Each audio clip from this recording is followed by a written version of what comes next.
찬양합니다. 주님 그 영광, 주님 그 영광 받으소서.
받으시옵소서.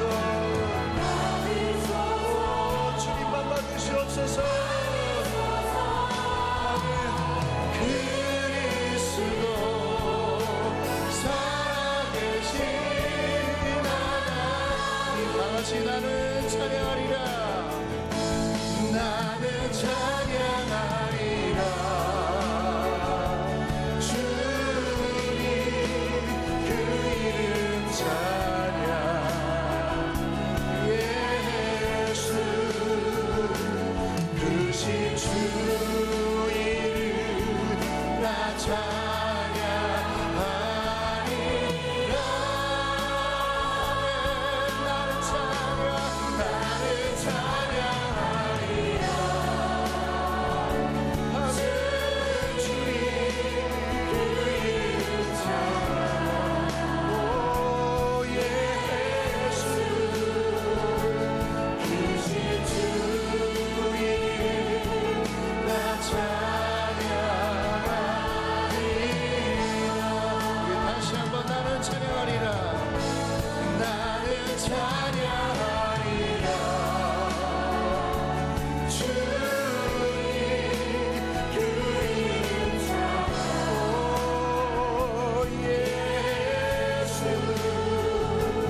오셔서 이곳에 앉으소서.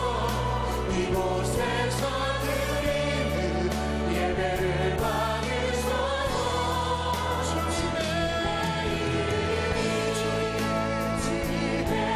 이름만이 오직 주의 이름만 이곳에 있습니다.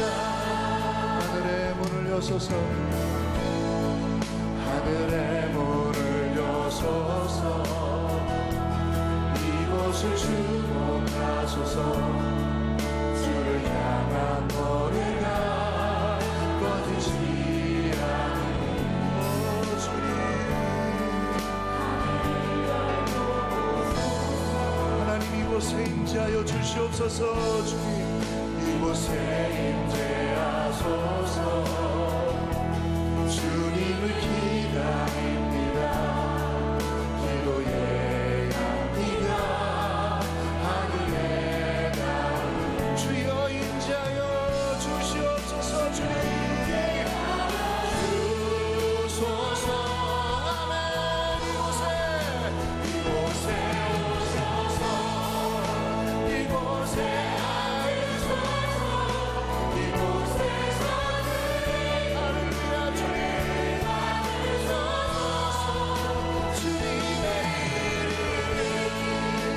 주님의 이름만이 오직 주의 이름만 이곳에 다시 한번 이곳에 오셔서 이곳에 오셔서 이곳에 앉으소서. 이곳에서 드리는 예배를 받으소서. 주님의 이름만이 오직 주의 이름만 이곳에 다시 한번 주님의 이름이 주님의 이름만 이곳에 있습니다. 주님 주의 이름만 우리 다시 한번 보내갑니다.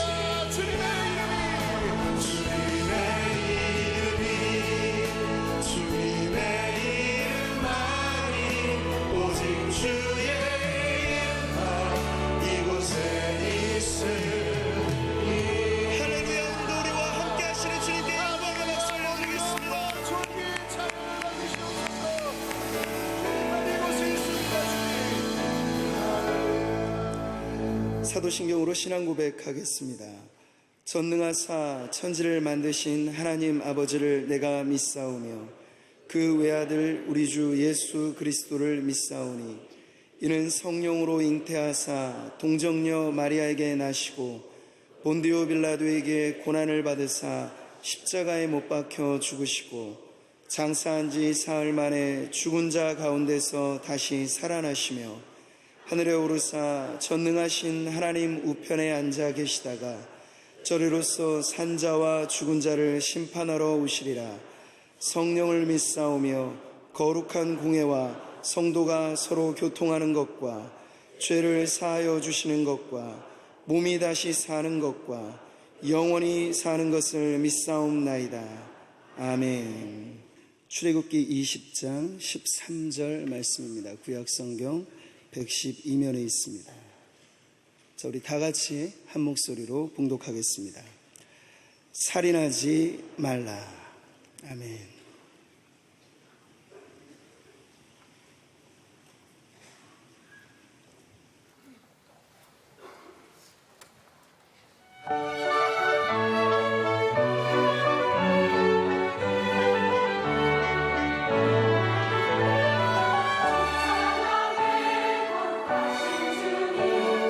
사랑과 자비가 영원하네. 주 찬양의 승리시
감사합니다.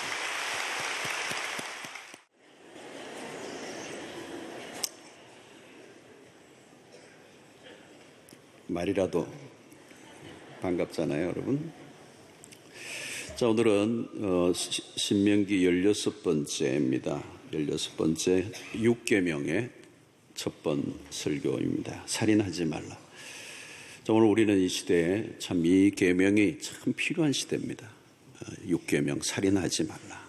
어떤 시대보다 필요한 메시지다 이런 생각이 들어요. 너무 인명경시가 심해졌습니다. 너무 다양한 형태의 예전 같으면 생각하기 어려운, 생각조차 할 수 없는 살인 사건들이 연일 신문만 펴면 언론에서도 계속 우리가 확인합니다. 그래서 오늘 우리는 문화적으로 폭력적 시대를 살고 있어요. 이 할리우드풍의 이 영화들, 이 미디어들이 많이 영향을 준 것도 있습니다. 어디를 가나 폭력적이에요. 이제 한국 영화도 만만치 않아요. 어떻게 하면 잔인하게 죽일 수 있을까 연구를 하는 거죠. 끔찍한. 그래서 너무 심하니까 그런 영화를 보고 온 학생들은 막 구토가 나는 거예요. 감당이 안 되는 걸 보니까 엽기적인 것입니다. 그래서 그런 것들을 모방하는 살인들도 많이 일어나고 있습니다. 오늘 하나님의 6계명에 살인하지 말라. 이 살인에는 여러 가지 종류가 사실 많이 있죠. 낙태도 해당될 수 있고 자살도 해당될 수가 있고 자기가 자기를 죽이는 거니까 안락사 문제, 사형에 관련된 것, 전쟁의 문제도 그렇습니다. 고의적 살인이 있고 과실치사도 있고 직접적 살인도 있고 간접적 살인도 있을 수 있습니다. 히브리어에서는 죽이는 것에 대한 단어가 여러 종류가 있습니다. 대충 8가지로 크게 나누는데요. 오늘 6계명에서 언급한 살인이라는 이 히브리어 단어는 라차라고 하는 단어인데 불법적으로 사람을 죽이는 걸 말합니다. 짐승을 말하지 않고 다른 것을 아니고 불법적으로 인간에 대한 불법적인 살인 행위를 금지하는 단어가 라차흐라는 단어입니다. 자, 우리는 일반적으로 6계명을 대할 때 어떤 일반적으로 딱 대하는 느낌은 나와 상관없는 계명처럼 여길 수 있어요. 사람을 죽이는 거, 그건 나하고 상관없는 것이다. 사람을 죽인다는 것은 특수한 어떤 사람들이나 어떤 악한 사람들이 행하는 것이다.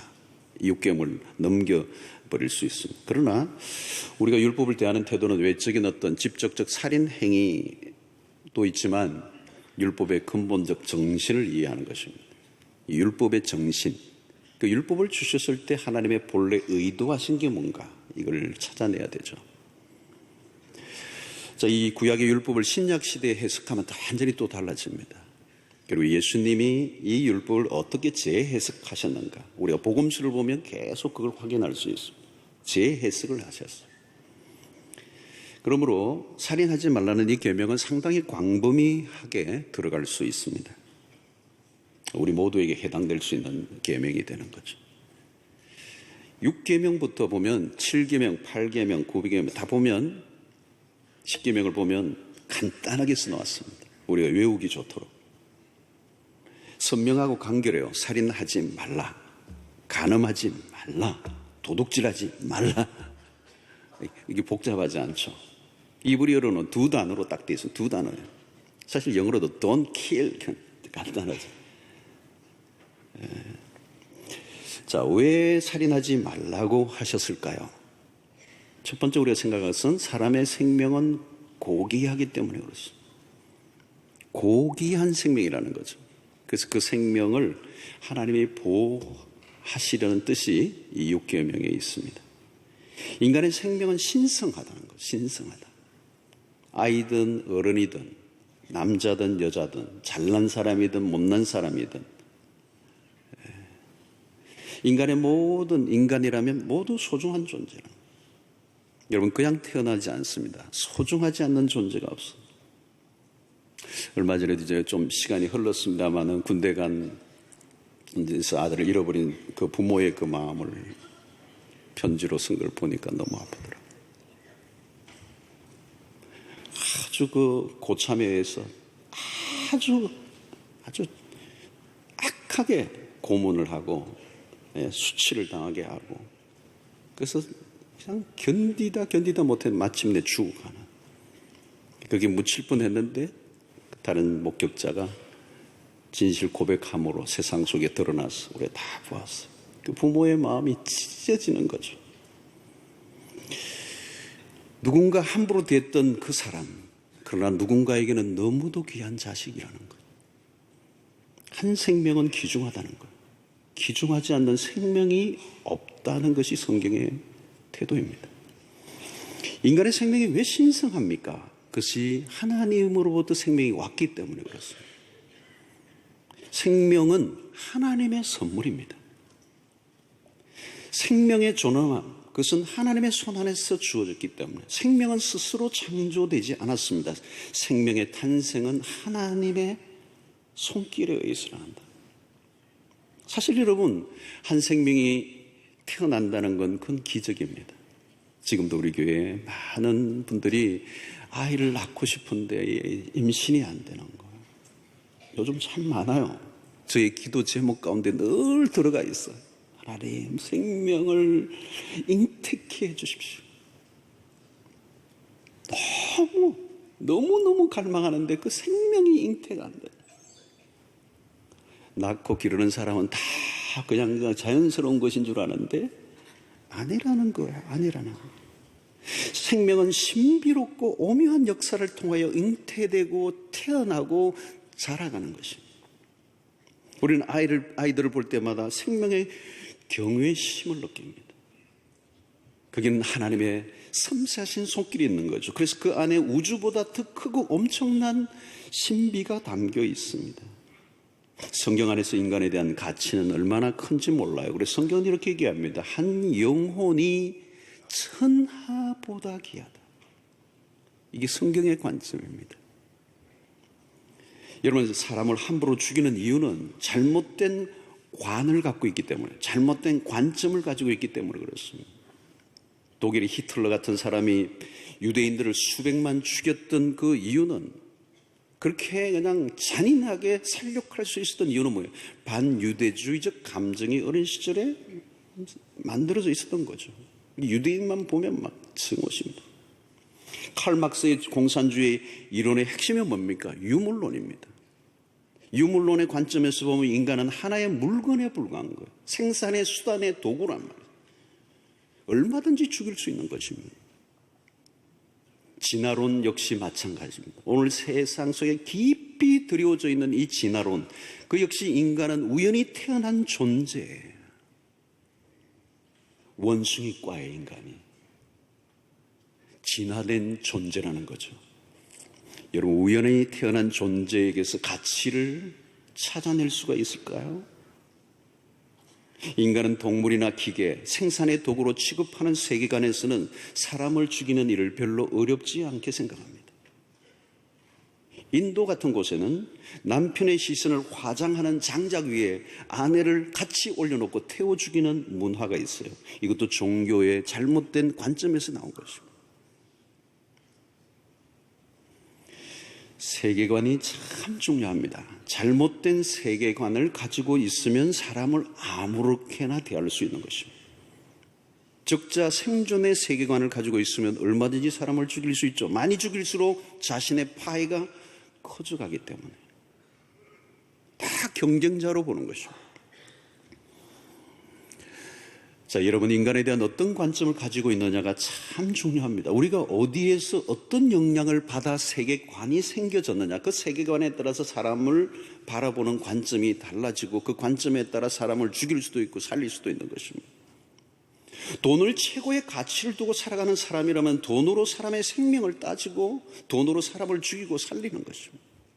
사람을 볼 때도 모두가 돈의 관점으로 바라보고, 그 오죽 가면 중국 같은 데는 장기도 그냥 산 사람 장기도 그냥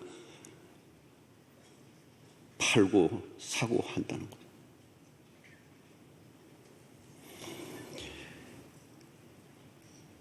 인간의 존재를 비하하고 무가치한 생각을 가지고 있으면 사람의 생명을 경시하게 되고 그러다 보면 무슨 일이 일어날지 모르는 것입니다.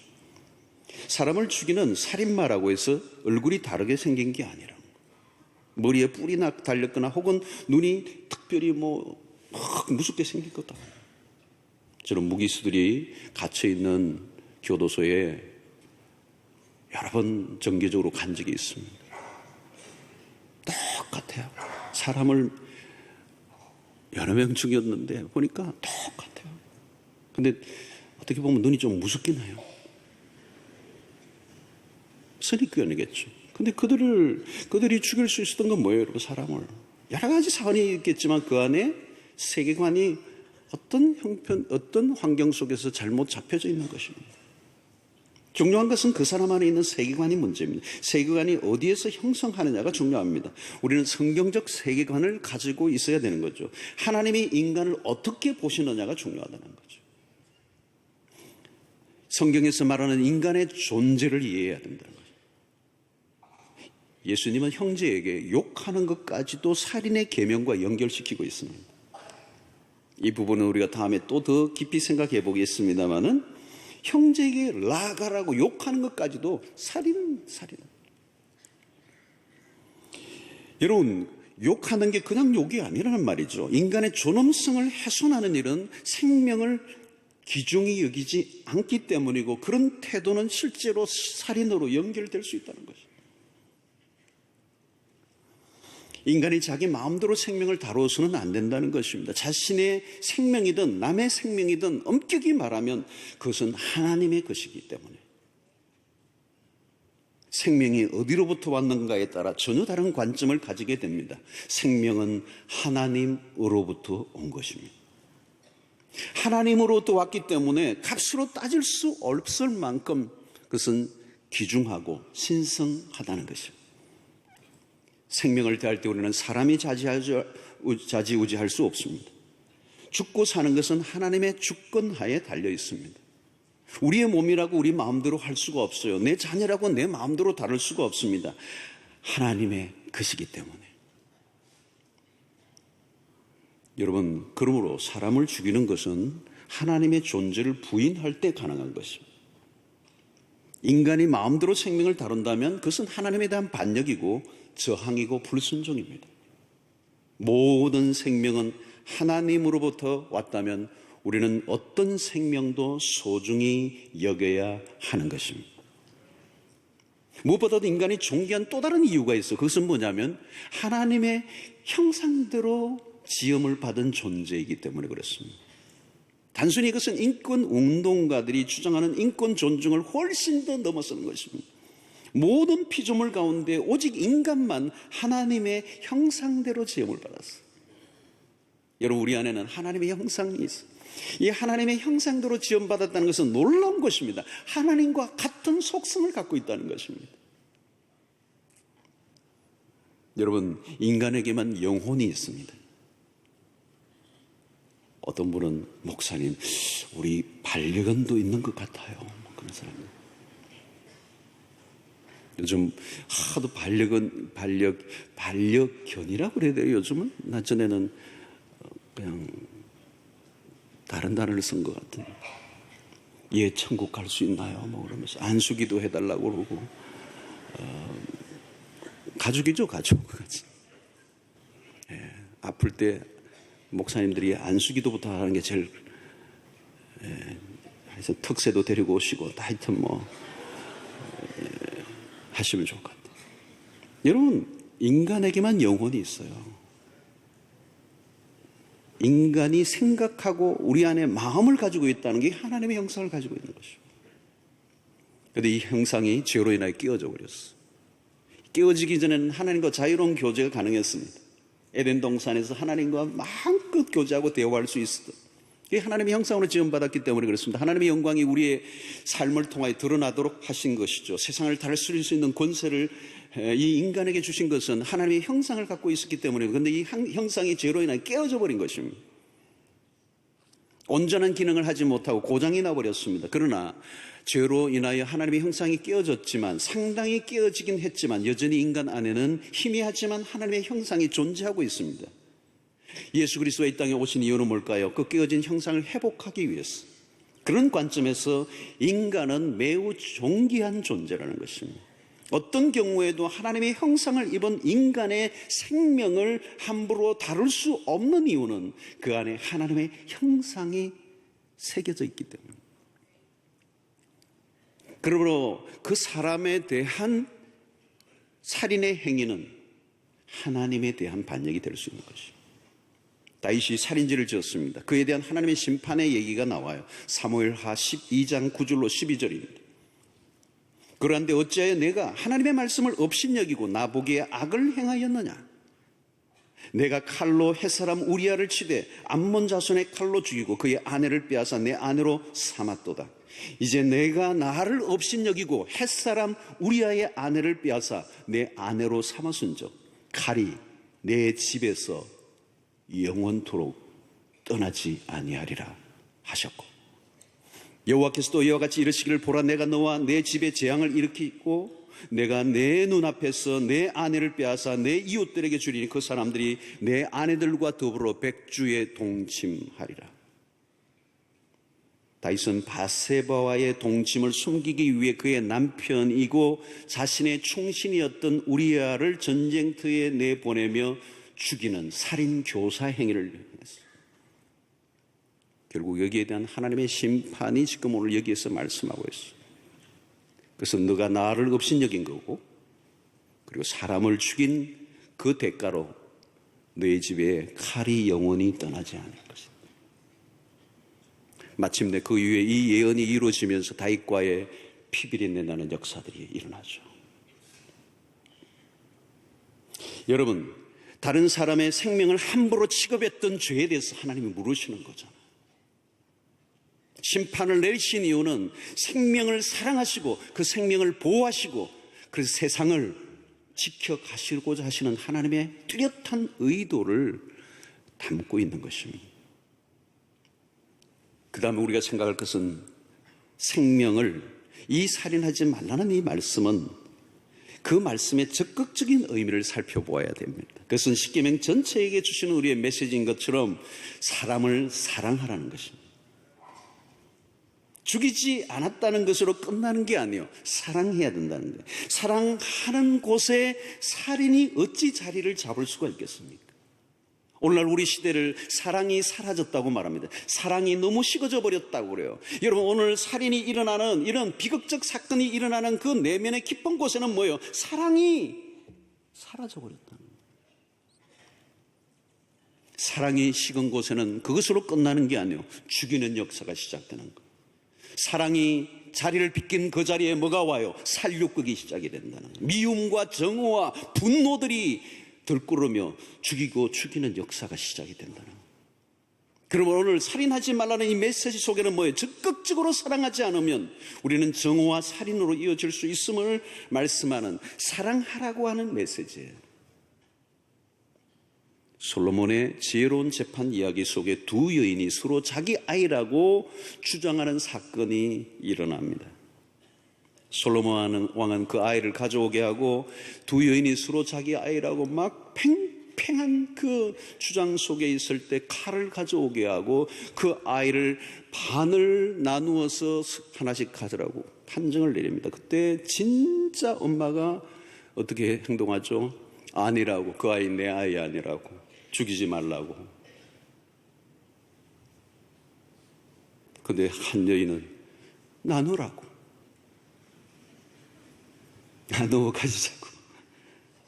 솔로몬이 금방 알아냈어. 누가 진짜 엄마인지. 사랑하는 사람은 죽일 수 없는 거예요. 사랑해. 여러분, 누가 생명을 사랑할 수 있습니까? 사랑하는 사람. 자신의 생명을 사랑하는 사람. 자신을 존귀하게 여기는 사람은 다른 사람을 존귀하게 여길 수가 있습니다. 누군가를 죽였다는 것은 먼저 자신을 죽이는 행위가 선행되는 것입니다. 사람을 함부로 죽이는 사람들은 그 안에 이미 인간됨의 그 신성함이 사라지고 깨어진 상태입니다. 여러분, 건강한 사람은 건강한 자기애가 있어요. 주님이 말씀하십니다. 내 이웃을 내 몸과 같이 사랑하라. 여러분, 이웃을 사랑하기 전에 먼저 선행되는 게 내 몸을 사랑하라. 내 몸과 같이 사랑하라. 자기 몸을 사랑하지 않는 사람은 내 몸과 같이 이웃을 사랑하라는 메시지가 무엇인가를 알 길이 없는 거예요. 여기서 내 몸을 사랑한다면 그 몸을 사랑하는 것처럼 너의 이웃을 내 몸과 같이 사랑하라. 여기에 매우 선행되는 것은 내 몸을 사랑해야 된다는 것. 건강한 자기애라는 표현을 써요. 이것을 우리는 자존감이라는 말로 쓰기도 하고 영어로는 self-esteem이라는 단어를 써요. 자기를 존중히 여길 줄 아는 것. 건강한 자기애. 자기애가 있는 사람은 남을 존중히 여길 수 있는 거죠. 남을 정오하는 사람은 남을 정오하기 전에 먼저 자신을 정오하고 있는 것입니다. 여러분, 우리는 복음 안에서 이걸 잘 이해할 수 있습니다. 복음이 뭡니까? 복음 안에서 그리스도께서 우리를 위하여 죽어주심으로 죄인된 나를 받아주시고 사랑해 주셨다는 사실을 깨닫기 시작하면서 옛날에는 내가 나를 인정할 수 없었던 나를 하나님이 나를 복음 안에서 받아주셨음을 깨달을 때 이제 나도 하나님이 받아들여 주신 나를 나도 내가 나를 받아주고 나를 사랑하고 나를 존중히 여길 줄 아는 것. 그래서 여러분, 예수를 제대로 먹고 복음을 만나면 건강한 자기애가 생깁니다. 참 귀중한 나. 왜? 하나님이 그 아들을 죽이면서까지 나를 사랑해 주신 나. 여러분, 그 나를 바라보는, 하나님이 나를 바라보는 그 시선으로 나를 바라볼 뿐만 아니라 또 이웃을 그 시선으로 바라보는 것입니다. 나만 그렇게 귀중히 여긴 것이 아니라 내 옆에 있는 이 지체도 하나님이 그렇게 사랑하시고 귀중히 여기시는 존재라고 하는 사실을 깨닫기 시작하면서 내 이웃을 내 몸과 같이 사랑하게 되는 것입니다. 여러분, 내가 참 귀중하다는 것을 안 사람들은 다른 사람도 참 귀하게 보는 것입니다. 자기를 사랑해야 하는 것입니다. 자신을 사랑할 줄 안다면 다른 사람을 존중해 주는 것 너무도 당연한 것입니다. 자신의 인격을 귀중히 여기는 사람은 다른 사람의 인격을 자연스럽게 존중할 수밖에 없는 것입니다. 여러분, 가족 안에서도 가족 모두가 귀중히 여김을 받는 문화가 너무도 중요합니다. 대부분 많은 가정 안에서 이 외부에서 일어난 일반적인 세상에서 일어난 사건들은 사실은 시작은 어디에서부터 시작됐습니까? 가정에서부터 시작된 것입니다. 가정 안에서 한 사람의 가족의 일원을 존중하게 여겨주는 문화가 없을 때, 자기의 가치를 인정받지 못할 때, 자기가 귀중한 존재라고 하는 사실을 한 번도 대우받지 못하며 살았던 가정 속에서 살았던 그런 아이들은 성장하여서 세상 속에서 자기가 함부로 대접을 받지 못했던 것처럼 다른 사람도 그렇게 대접을 하며 살아가게 되는 것입니다. 여러분은 집안에서 아이들이 말을 잘 안 들어도 실수를 크게 해도 큰 죄를 지었어도 그 인격을 손상시켜서는 안 되는 거예요. 함부로 욕을 해서는 안 되는 거예요. 막대하면 안 되는 거예요. 거칠게 해서는 안 되는 거예요. 어떤 집에는 보니까 부모들도 아이들에게 존댓말을 쓰는 걸 봐요. 너무 좋은 거예요. 너무 좋은 거예요. 여러분, 교도소에 들어갔다 나오신 분들이 이 재범을 할 수 있는 가능성이 더 많다라고 얘기를 이제 많이 통계적으로도 나오잖아요. 근데 그 안에 매우 중요한 요소 중에 하나가 뭐냐면 들어갈 때 이미 인격적 손상을 너무 많이 입는다는 거예요. 미국 같은 데도, 한국은 진짜 미국 같은 데는 완전히 옷을 벗겼어요. 모든 걸 들어가기 전에 모든 수색을 다 해야 돼요. 이 인격이 완전히 그냥 모독을 당하는 거예요. 굴욕을 느끼는 거예요. 존재감이 완전히 벗겨지는 거예요. 그래서 자신의 인격이, 전 존재 인격이 손상을 심각하게 입어버리는 거예요. 그 들어가는 과정 속에서. 이름도 없어져 버려요. 남바가 있게 되고. 그 존재라는 것은 그 공동체에 철저하게 제한을 받으면서 그 존재의 자유로움이라는 게 없어져 버리는 거예요. 그 인격이 손상되어 버리는 거죠. 침해를 받아 굴욕을 받으니까 이제 거칠어지는 거예요. 막 살게 되는 거예요. 자칫하면. 그러면서 스스로 존중받지 못한 그 감정들이 다양하게 출소를 하고도 나타나게 되는 거예요. 자존감이 훼손되면 과격해지는 겁니다. 그래서 인격을 존중히 여겨주는 것이 얼마나 중요한가. 그런 문화를 만들어내고 그런 가정 환경을 만들어낸 게 얼마나 필요한가. 오늘 여러분 6계명 살인하지 말라는 말은 바로 사람을 존중히 여기고 사랑하라는 주님의 명령인 줄로 믿습니다. 자, 그런데 우리 또 하나 생각해 보아야 될 것은 뭐냐면 지나친 자기 사랑은 다른 사람을 해칠 수가 있는 것입니다. 여기서 우리가 얘기하는 것은 이기적 자애라고 합니다. 앞부분에서는 건강한 자애라면 이기적 자애가 문제가 되는 거죠. 이것은 병적인 자애라고 말합니다. 자기에게만 너무 집착하고 있는 병. 자기 외에는 아무것도 생각하지 못하는 병. 요즘 소시오패스 이런 얘기도 하죠. 아주 엽기적인, 도무지 그러려고 상상할 수 없는 살인을 행하는 사람들도 나오잖아요. 자기 중심성이 너무 강한 사람들, 다른 사람에게 피해를 줄 수 있는 거죠. 자기에게 너무 집중하고 있고 몰입하고 있기 때문에 너무 과하게 자기만 생각하고 있는 사람들은 다른 사람들과 충돌을 할 수밖에 없는 것입니다. 가끔 교회 안에서도 충돌이 잦은 사람들의 특징이 뭐예요? 자기 중심성이 너무 강한 것이죠. One way. 자기의 생각에서 빠져나오지 못하는 것이에요. 살인을 할 때도 빠져 자기 이익에만 몰두하는 것입니다.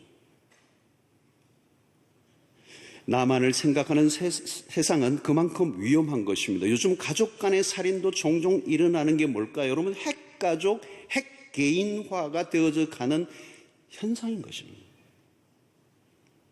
그러니까 나 외에는, 옛날에는 가족 정도는 돌보고 우리라고 하는 개념이 있었는데 이제는 핵가족이 아니라 핵개인화가 됩니다. 남편도 아내도 따로따로 있는 거예요. 핵개인이에요. 북한의 핵은 몇 개밖에 안 되는데 남한은 핵이 많아요.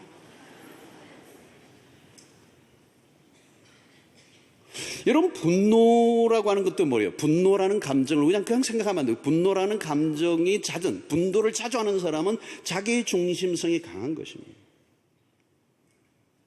여러분, 일반적으로 많은 살인은 분노로부터 출발합니다. 분노가 컨트롤 안 돼요. 요즘 분노장애 증상을 가지고 있는 사람들이 꽤 많아요. 컨트롤이 안 돼요. 이 분노가 왜요? 자기 중심성에서 자기 감정에 빠져서 벗어나지 못하니까 남을 피해를 줄 수 있고 죽일 수 있는 것입니다.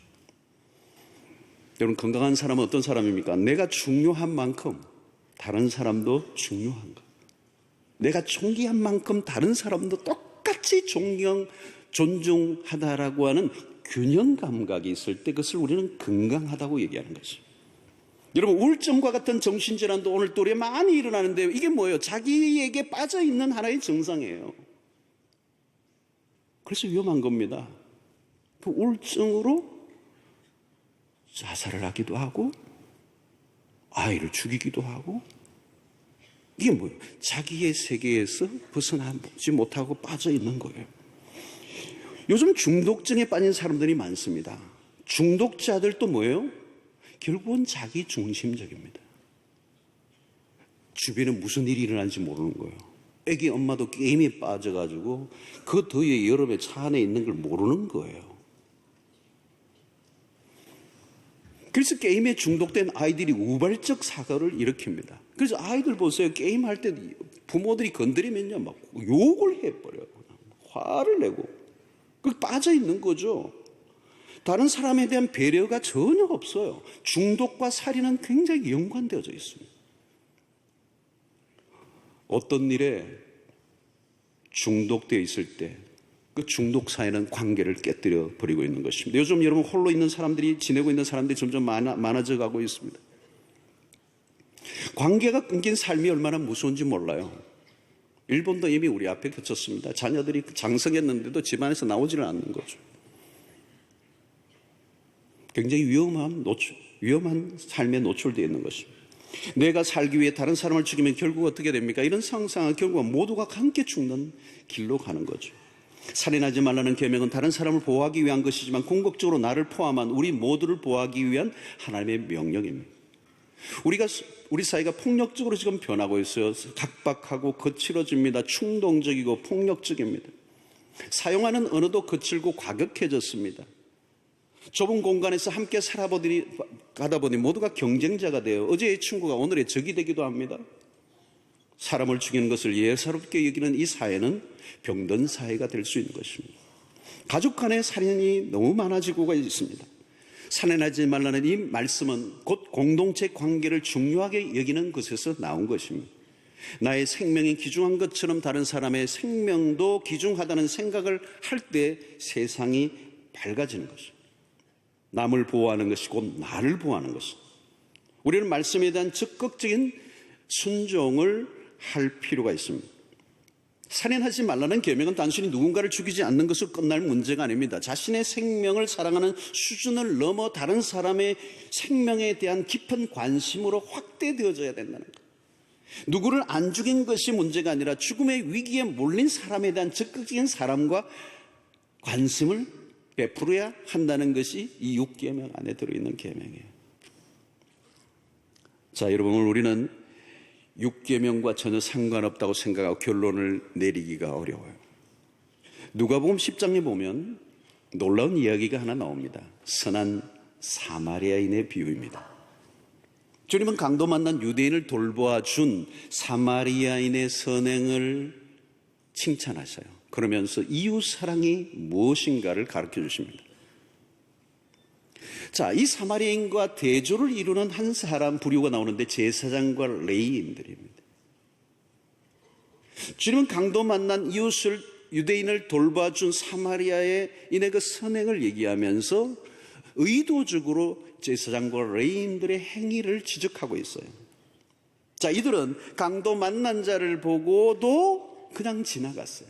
본문을 보면 그런 말이에요. 보고도 안 봐서 몰라요. 보았어요. 근데 지나가 버린 것이죠. 나와 상관은 없는 일로. 아니, 내가 그거보다 더 중요한 일이 있다고 생각하고 지나가 버린 것입니다. 그들은 아마 율법에 충실한 삶을 산다고 생각했을지 몰라요. 그리고 사람을 죽였다고는 꿈에도 생각하지 않았을 것입니다. 그러나 그들은 살인죄로부터 자유롭지 않다는 것입니다. 살인에 대한 문자적 적용, 소극적 적용을 했다면 나름대로 합리화가 가능해요. 내가 죽이지 않았다. 그러나 여러분, 죽어가는 사람을 적극적으로 돌보지 않은 것은 간접적 살인 행위가 되는 것입니다. 사마리아는 달랐습니다. 죽어가던 그 사람을 지나칠 수 없었어요. 그에게 다가가서 돌보아 줄 뿐만 아니라 그의 특징은 매우 적극적입니다. 위험해서 건져준 것으로 끝나는 것이 아니라 주막으로 데리고 가서 돌봐주고 주인에게 부탁하고 돈을 주고 돌아와서 모자란 것을까지 채워주려고 하는 이 행위를 통하여 한 사람에 대한 사랑을 표현하고 있습니다. 주님은 비유를 통하여 살인을 하지 않았다는 정도가 아니라 사랑한다는 것이 어떤 것인지를 가르쳐주며 어디까지 사랑을 해야 하는가를 말씀하고 있습니다. 내가 사람을 죽이지 않았다고 만족한다면 바리새주의적 태도일 수 있습니다. 종교적 의무 수행에만 몰두하느라 사랑의 마음을 잃을 수 있다는 것입니다. 자신들이 의로운 삶을 살고 있다고 자부하고 있을 때 주님은 제사장과 레위인의 허약성을 드러내며 죽어가는 자에 대한 무관심한 태도를 가지고 있는 그 사람을 주님은 고발하고 있는 것입니다. 여러분, 오늘 그들이 제사장과 레위인이 보였던 그 무관심한 태도는 그냥 세상의 관점으로 보면 별거 아닐 수 있는 거죠. 그냥 묻지 않고 지나갈 죄라고 말하지 않을 거예요. 무관심, 어쩌면 중립적 태도로 말할 수 있어요. 얼마 전에 그런 일들이 있었죠. 여러분. 언론에 나왔는데 택시 기사가 갑자기 돌발적으로 죽는 일이 생겼는데 그 타고 있던 승객들은 트렁크에서 그 죽는 사람은 죽든지 말든지 내버려 두고 트렁크에서 골프 백인가 들고 여행지로 갔다는 거예요. 죄를 물을 수는 없죠. 세상은 그럴 수 있습니다. 그러나 히브리적 관점은 달라요. 무관심은 죄라는 것입니다. 강도 만나 죽어가던 사람을 그들은 보았습니다. 그런데도 덮고자 하지 않고 지나갔다. 의도적으로 피했다. 성경은 알고도 행하지 않은 것은 죄라고 말합니다. 아마도 사마리아인이 돕지 않았다면 강도 만난 자는 죽었을 것입니다. 제사장과 레위인은 이웃에 대해서 전혀 관심이 없는 모습이에요. 우리는 죄라고 인식도 하지 못하는 죄를 지을 수 있음을 오늘 이 사건을 통하여 볼 수 있습니다. 우리 시대에도 강도 만난 이웃이 우리 주변에 너무도 많습니다. 우리의 무관심으로 어떤 사람은 죽음으로 몰아가는 상황이 될 수도 있을 때가 있습니다. 누가 죽든 말든 고통을 겪든 말든 나와 상관없다고 생각하면 그게 간접적 살인이 될 수 있는 것이죠. 그러므로 6계명에서 말씀하는 이 살인은 직접 살인은 물론이고 간접 살인을 포함하고 있는 것입니다. 하이델베르그 문답에서는 갈라디아서 6장의 육체의 열매를 간접 살인으로 말해요. 실제로 중상모략과 같은 것으로 다른 사람의 인격을 손상함으로 인격 살인의 죄를 범할 수 있다는 거죠. 인터넷에 악플을 달아서 한 사람을 사회에서 매장시킴으로 심각한 인신공격을 통하여 생명을 끊게 하는 일이 났다면 역시 살인이 될 수 있다. 직접 그에게 상해를 한 것은 아니지만 인격에 치명상을 주어 삶을 파괴하는 행위는 죄인 것입니다. 그래서 성경은 오늘 이 갈라디아서 6장에서 말씀하는 육체 열매들을 표현한 거죠. 남을 저주하거나 험담하거나 비방하거나 수군거림을 중대한 죄로 취급을 합니다. 여러분, 수군거림이 작은 죄가 아니에요. 비방하는 거, 남을 비방하고 험담하는 거 작은 죄가 아니에요. 여러분, 요즘은 특별히 말로 사람을 죽이는 일들이 얼마나 많이 일어납니다. 말로. 야고보 3장 8절의 말씀. 혀는 능히 길들일 사람이 없나니 쉬지 아니하는 악이요 죽이는 독이 가득한 것이라. 죽이는 독이 가득하다는 거예요. 이 혀가. 이 혀로 말을 하면 그게 독이 되어 사람을 죽인다는 거예요. 인신공격. 6계명을 어긴 거예요. 우리도 모르게 살인죄를 범할 수 있다. 성도 여러분, 살인하지 말라는 말씀은 이웃 사랑에 대한 명령입니다. 이웃 사랑은 하나님의 사랑과 연결되어 있어요. 하나님을 사랑해야 이웃도 사랑할 수 있습니다. 우리가 살인하지 말라는 말씀에서 앞으로 2주 더 살펴보겠지만 간단한 문제가 아니에요. 우리의 실제 삶으로 돌아가면 적용해야 할 것이 참 많이 있습니다.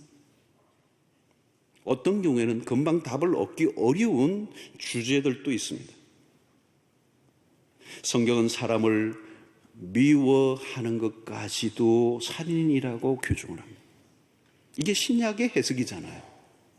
미워하는 것, 사람을 미워하는 게 살인이라고. 음욕만 품어도 간음하는 거예요. 이게 얼마나 어려운 이야기입니까? 그러므로 여러분, 우리가 믿음 생활을 제대로 하려고 하면 말씀에 대한 미세한 순종들까지 들어가야 합니다. 계명을 대할 때마다 우리에게 찾아오는 그 생각이 뭐냐면 우리의 힘으로 도무지 지킬 수 없음을 고백할 수밖에 없습니다. 결국은 무엇입니까? 하나님의 도움이 없이는 이 계명을 우리가 온전히 지킬 수가 없습니다. 주님께서 도와주시도록 기도가 나오는 것입니다. 사랑할 수 있는 힘을 달라고. 우리 안에 증오심이 일어나고 분노로 가득 차질 때 하나님의 도우심이 바로 그때 필요한 순간이에요. 여러분, 주님이 가르쳐 주신 주기도문의 아랫부분에 마지막 부분에 뭐가 다만 악에서 구하옵소서. 얼마나 절실한 기도인지 모릅니다. 사랑은커녕 내 안에서 일어나는 이 악을 이길 힘이 없어 이 말씀 앞에 불순종할 때가 있단 말이죠. 그때 우리의 최종적 기도는 하나님, 악으로부터 나를 건져주십시오. 아마 주님이 우리에게 가르쳐 주신 이 기도는 우리에게 매우 우리의 실제 삶에서 필요한 기도가 아닐 수가 없습니다. 폭력과 분노, 미움, 이 가득한 세상의 한가운데서 나도 알 수 없는 수없는 사건과 일들 속에 얽매여 내가 나도 컨트롤할 수 없어 죄를 짓게 될 때가 얼마나 많습니까? 아니, 행위가 아니라 할지라도 우리의 마음으로 사람을 죽이는 일이 하루에도 얼마나 많이 일어나고 있습니다. 죽이지는 정도는 아니지만 생명의 위협을 받고 있는 수 없는 사람들에 대해서 무관심한 태도로 나도 모르게 간접적 살인을 할 때가 얼마나 많습니까? 내가 바쁘다는 핑계로 마땅히 그를 돌보고 보호해 주어야 할 그 책임을 느끼지 못하고 오히려 외면한 것으로 인하여 죽어가고 있는 수 없는 사람들이 실제로 우리의 삶에 얼마나 많이 일어나고 있습니까? 하나님은 오늘 우리에게 적극적 사랑을 명령하십니다. 하나님은 우리가 이 땅 가운데 평화롭게 살아가기를 원하십니다. 그러므로 오늘 우리의 마땅한 반응은 사랑할 능력을 나에게 허락하여 주시옵소서. 사람들을 바라보는 태도를 새롭게 정립하게 해 주시옵소서. 좀 더 적극적으로 사랑하게 해 주십시오. 죽이는 영이 가득한 세상 가운데 사랑의 영으로 충만하게 하여 주시옵소서. 생명을 존중히 여길 수 있게 하여 주십시오. 다른 사람을 존중히 여기게 해 주십시오. 주님이 나를 대하셨던 것처럼 나도 다른 사람을 대할 수 있게 하여 주시옵소서. 하나님이 사랑하신 사람을 나도 사랑하게 해달라고 기도하며 마침내 원수까지도 사랑하라는 그 주님의 말씀을 지킬 수 있도록 주여 나에게 능력을 주시옵소서. 사랑의 영을 허락하여 주시옵소서. 악에서 구원하여 주시옵소서. 여러분, 하나님이 주셔야 가능해요. 그러지 않으면 우리는 매일 입으로, 마음으로, 행위로 수 없는 사람을 죽이고 또 죽이며 살아갈 수밖에 없는 연약한 자들임을 기억하고 오늘 이 6계명 앞에서 너무도 하나님이 주신 그 귀중한 생명을 경시하는 이 시대 속에 하나님의 형상대로 지음받은 인간이 그 하나님 앞에 존경을 받는 것처럼 우리도 동일하게 사람들을 존중히 여기며 사랑하며 살아갈 수 있도록 하나님께서 힘주시도록 간구하는 여러분들 되시기를 주의 이름으로 축원합니다. 하나님 아버지, 오늘 이 말씀 앞에 겸손히 서서 우리 안에 사랑의 부족함을 용서해 주시기를 원하옵고 사람을 대하는 태도에 변화가 일어나게 하여 주시옵소서. 하나님이 주신 생명이 모두가 귀중한데 나만 귀중한 것으로 여겨 다른 사람에게 피해를 주는 일이 없게 하여 주시옵시고 우리 모두가 아름답게 공존하며 평화를 이루는 세상을 위하여 우리의 삶이 쓰여지게 하여 주시옵소서. 예수님의 이름으로 기도하옵나이다. 아멘. 이제는 우리 주 예수 그리스도의 놀라우신 은혜와 하나님의 크신 사랑과 성령의 교통하심이 사람의 생명을 귀중히 여기지 않는 너무도 폭력적 세상의 한가운데서 하나님의 백성들이 6계명 앞에 엄숙하게 하나님 순종함으로 생명을 사랑하고 경외하고 존중하고 사랑하는 이 사랑의 영으로 충만한 세상으로 바뀌는 일에 헌신하기로 결단하고 돌아가는 주의 백성들을 머리 위에 지금부터 영원토록 함께 있을지어다. 아멘.